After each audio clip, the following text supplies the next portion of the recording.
ఒక మంచి సినిమా, ఒక గుర్తింపు ఉండే సినిమా తీయాలని ఎప్పటి నుంచో ప్లాన్ చేస్తున్నాను. ఈ కథని 3 సంవత్సరాల క్రితం నేను కథ రెడీ చేసుకుని నేను విజేంద్ర ప్రసాద్ గారికి ఈ కథ చెప్పడం జరిగింది. విజేంద్ర ప్రసాద్ గారు కథ విని చాలా అద్భుతమైన పాయింట్ చెప్పారు, చాలా బాగుందని నన్ను ఎప్రిషియేట్ చేశారు.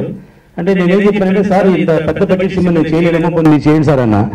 మీకు ఒక మంచి ఐడియా వచ్చిందని తప్ప ఈ సినిమా నేను చేద్దామని కాదు, మీకు ఎవరికి రాని కొత్త ఐడియా ఎందుకు వచ్చింది అన్నదే మీలో గొప్ప ఐడియా, అదే గొప్ప ఐడియా తప్ప కథని ఇంకా కూడా ఈ పాయింట్ మీద 4-5 రకాల కథ కూడా రెడీ చేయొచ్చని చెప్పేసి ఆయన ఒక మంచి సలహా చెప్పారు నాకు.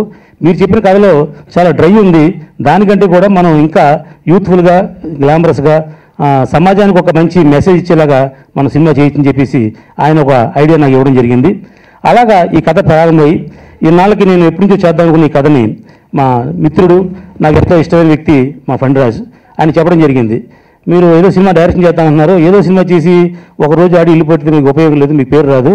మనకి అట్లీస్ట్ డబ్బు పేరు కంటే కూడా ఒక గుర్తింపు ఉండాలంటే ఆ సినిమా ఏదో ఒక వెరైటీ ఇన్నోవేటివ్ సినిమా ఉండాలి, మీరు వెయిట్ చేయండి అని చెప్పేసి నాకు అతను గత 10 సంవత్సరాలు నా ఫ్రెండ్ అయినా ఫండ్రాజ్ గారు, ఆయనకి నేను ఇలాంటి పాయింట్ మీద మీరు కొత్త కథ రెడీ చేసుకోండి, దాన్ని మనం చేద్దామని చెప్పేసి నేను చెప్పడం జరిగింది.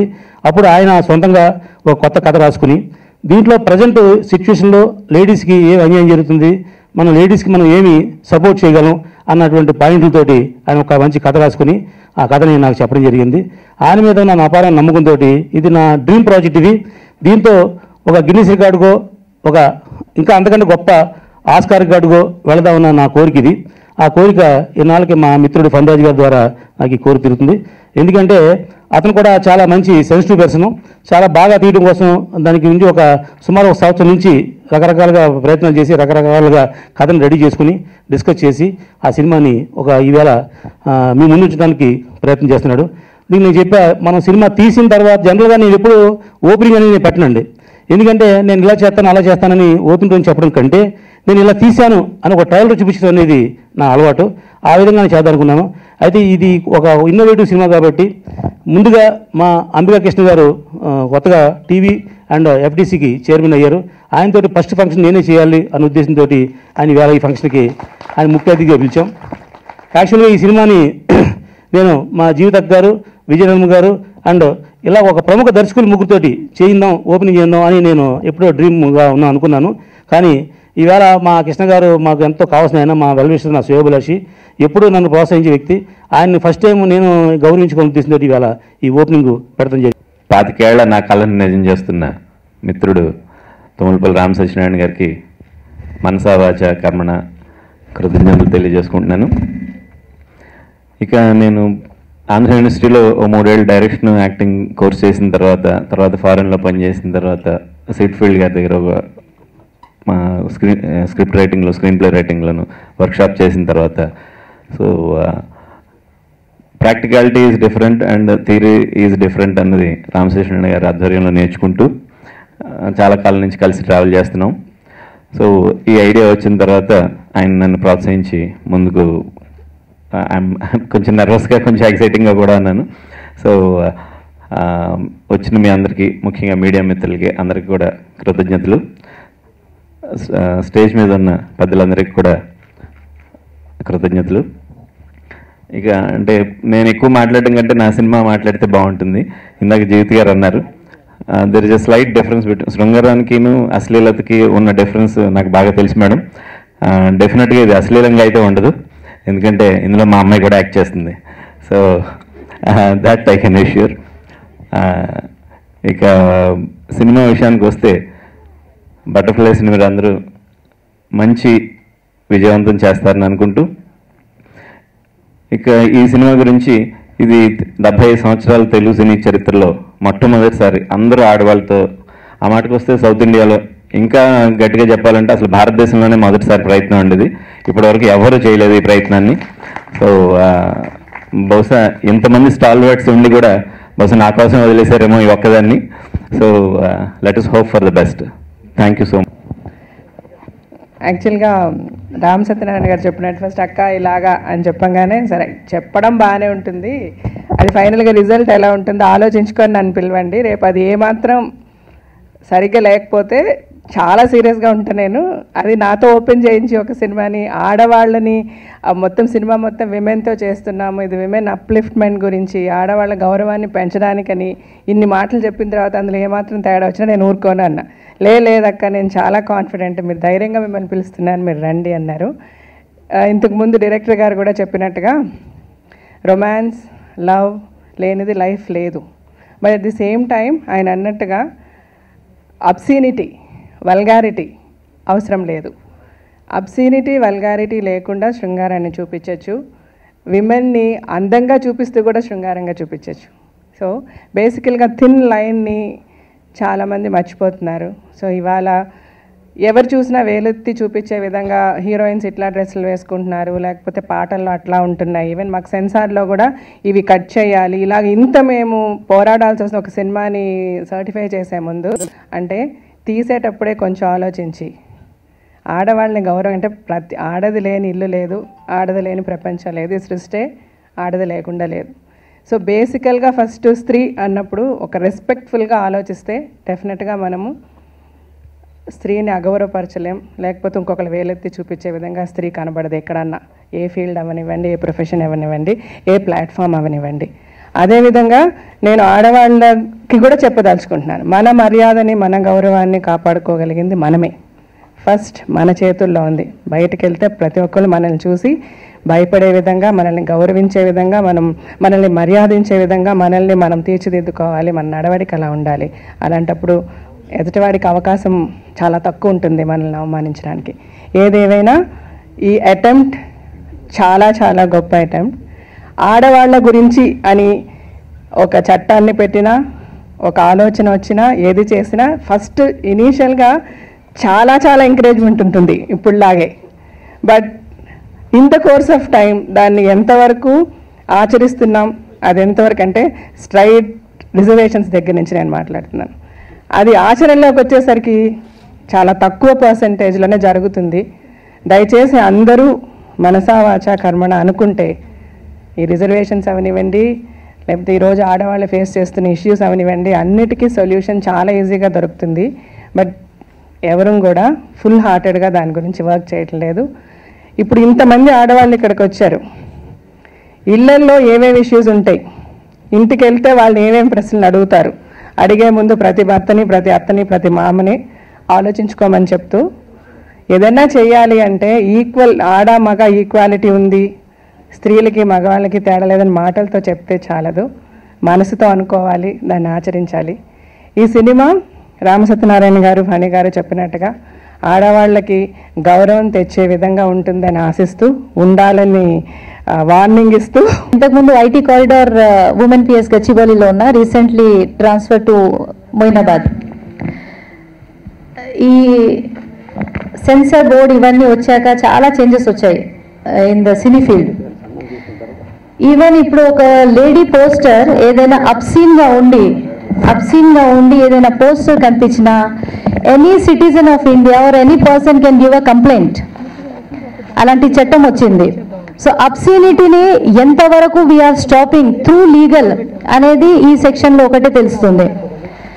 రీసెంట్లీ ఒక బంజారా హిల్స్ దగ్గర ఒక షాపింగ్ మాల్ దగ్గర ఒక లిప్ కిస్ పిక్ ఉండే, అది యాడ్ ఏమో some garments ad, but lip kiss దానికి దీనికి అసలు సంబంధమే లేదు.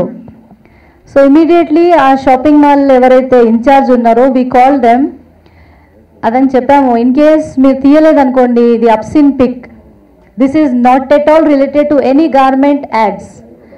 ఒకవేళ if you go on putting like this a case will be booked against you అనగానే he removed that poster.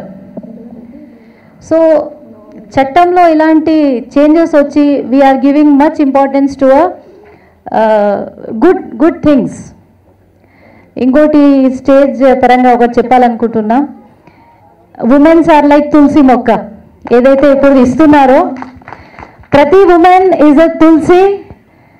అది ఎక్కడ ఉన్న ఎంత గడ్డి ఎక్కడ చెత్త ఏదొచ్చినా it will not lose its preciousness or identity, పవిత్రత, ఆ స్మెల్ పోదు. సో అలాగే ఎంతమంది ఏ బురద చల్లినా women are women like tulsi. Okay, so I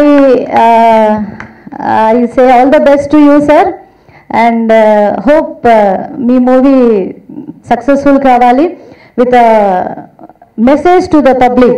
చాలా సంతోషంగా ఉంది that I'm in this platform and ఇది ఇంటర్నేషనల్లీ వచ్చే మూవీ, ఎందుకంటే యూఎస్లో చాలా పెద్ద ఎత్తున it's going to be promoted. It's going to be internationally acclaimed movie. ఇది యూఎస్ఏలో especially is going to be like a very big hit and promoted in a very different way. So thank you again for Fanraj garu for trusting in me. Thank you. Films పెద్దగా చేయను. I feel more comfortable in my television. కానీ ఫన్రాజ్ గారు he is a family friend. For me he is not a director, he is everything later. First చెప్పాలంటే he is a family friend. So when he call me ఇలాగ అనుకుంటున్నాను అని అన్నప్పుడు నేనే అన్నాను అనమాట, మీకు ఓకే అయితే నేను చేస్తాను, I don't mind doing it అని. He was so sweet. He wanted me also to be a part of this prestigious project. Thank you so much, Fanraj garu, for giving me this opportunity. గౌరవనీయులు నిర్మాత, మంచివాడు, ఇండస్ట్రీలో మంచి పేరు తెచ్చుకున్నాయి, ఛాంబర్లో కూడా తన వంతు సేవలు అందిస్తూ ఫిల్మ్ ఇండస్ట్రీలో ఎప్పుడు కూడా అందరికీ తలలో నాలుగుగా ఉండే తుమ్మలపల్లి రామసత్యనారాయణ గారిని ముఖ్యంగా నమస్కరిస్తూ అభినందిస్తూ మిగతా ఈ సినిమాలో పనిచేసే సాంకేతిక వర్గాన్ని అందరినీ కూడా నేను అభినందిస్తున్నాను. మొత్తం అంతా కూడా ఇది లేడీస్ సినిమా అని చెప్పారు. ఉమెన్ అందరినీ కూర్చోబెట్టి మధ్యలో నేను ఒక్కడిని మ్యాన్ని కూర్చోబెట్టారు. నేను అనుకుంటాను ఉమెన్లో కూడా మ్యాన్ ఉన్నాడు కాబట్టి నో ప్రాబ్లం అనుకున్నాను. ఒకటి మనం అర్థం చేసుకోవాల్సింది అంటే, ఎప్పుడు ఏ దేశంలో అయినా కూడా స్త్రీని గౌరవిస్తే ఆ దేశం పురోగతి సాధిస్తుంది. ఏ దేశాన్ని కానీ ఏ నదిని కానీ దేన్నైనా కూడా ఆడవారి పేరుతో పిలుస్తారు తప్ప మగవారి పేరుతో ఎక్కడ పిలవరు. గుర్తుపెట్టుకోండి మీరు.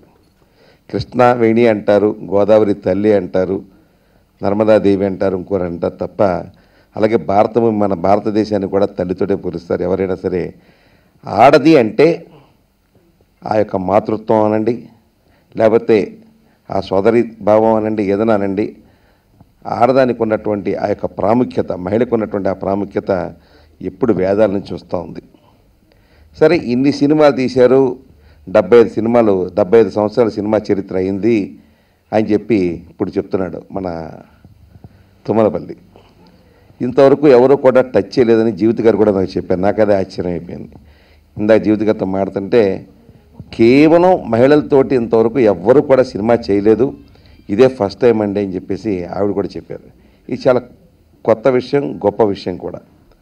అందుకనే వీళ్ళు అప్లై కూడా చేస్తున్నారట, గిన్నీస్ బుక్ ఆఫ్ వరల్డ్స్ రికార్డుకి కూడా దీన్ని అప్లై చేస్తున్నామని చెప్పేసి రామసత్యనారాయణ చెప్పాడు. ఇది చాలా మంచి ప్రయత్నం. ఈ ప్రయత్నంలో ఖచ్చితంగా సక్సెస్ అవుతారని మాత్రం నేను నమ్ముతున్నాను. ఎందుకంటే ఒక మంచి ఉద్దేశం, మహిళల్ని ప్రపంచంలోనే ఇప్పటికీ మహిళలకు ఉండే గౌరవమైనటువంటి స్థానాన్ని మరొక విధంగా పెంపొందించే విధంగా ఈ స్క్రిప్ట్ తయారు చేశారని చెప్పి నేను అనుకుంటున్నాను. ఆ ప్రకారంగా చేసిన కోరుతున్నాను. ఇంకోటి ఏంటంటే, నాకు ఈ మధ్యలోనే మా గౌరవ ముఖ్యమంత్రి గారు చంద్రబాబు నాయుడు గారు నాకు film development corporation, film television and theatres development కార్పొరేషన్కి చైర్మన్. ఈ సందర్భంగా నా మీద చాలా పెద్ద బాధ్యత అయితే వేశారు ఆయన. ఎందుకంటే ఆంధ్రప్రదేశ్ విడిపోయిన తర్వాత ఫస్ట్ టైం ఆ డెవలప్మెంట్ కార్పొరేషన్కి ఫస్ట్ టైం చైర్మన్గానే ఉన్నాను. మాకైతే ఇంకా నంది అవార్డులు ఇవ్వాలి. సుమారుగా 5 సంవత్సరాల నుంచి నంది అవార్డులు ఇవ్వలేదు. ఈ 5 సంవత్సరాల నంది అవార్డులు చేయాల్సిన కార్యక్రమం నా నెత్తి మీద ఉంది. అలాగే నంది అవార్డు పుట్టి 50 సంవత్సరాలు అయిందని చెప్పారు. ఆ 50 సంవత్సరాల నంది అవార్డు పండుగ కూడా జరుపుకోవాలి. ముఖ్యమంత్రి గారితో మాట్లాడి ఈ యొక్క కార్యక్రమంలో ఆల్రెడీ 2 సంవత్సరాలేమో మన సినిమా నిర్మాత, నేను కూడా ఒక నిర్మాతనే, నాకు తెలుసు ఆ విషయం ఏంటో, సినిమా తీయటం అంటే ఏంటో. నేనంటాను మన నిర్మాతలందరినీ కూడా మరొక వేదిక మీద నేను చెప్పబోతున్నాను, ఆహ్వానించబోతున్నాను, అందరినీ కూడా కలవబోతున్నాను. పెద్ద పెద్ద నిర్మాతల్ని, పెద్ద పెద్ద హీరోల్ని అందరినీ కూడా కలిసి ఏ మేరకు ఎంతవరకు మీకు ఇబ్బంది లేకుండా, మాకు ఇబ్బంది లేకుండా, మీరందరూ కూడా అక్కడి వారు కాబట్టి మీరందరూ అక్కడే పుట్టి అక్కడే పెరిగిన హీరోలు కాబట్టి, మీరందరూ అక్కడే పుట్టి అక్కడే పెరిగిన నిర్మాతలు, డైరెక్టర్లు కాబట్టి పుణ్యభూమిని, జన్మభూమిని, కర్మభూమిని, జ్ఞానభూమిని, మోక్షభూమిని, తపోభూమిని మర్చిపోవద్దు సుమా అని చెప్పి అందరికీ కూడా వాళ్ళందరినీ రిక్వెస్ట్ చేయదలుచుకున్నాను. నా యొక్క రిక్వెస్ట్, నేను ఇంటింటికి వెళ్తాను, వీధికి వెళ్తాను, వాళ్ళని కలుస్తాను.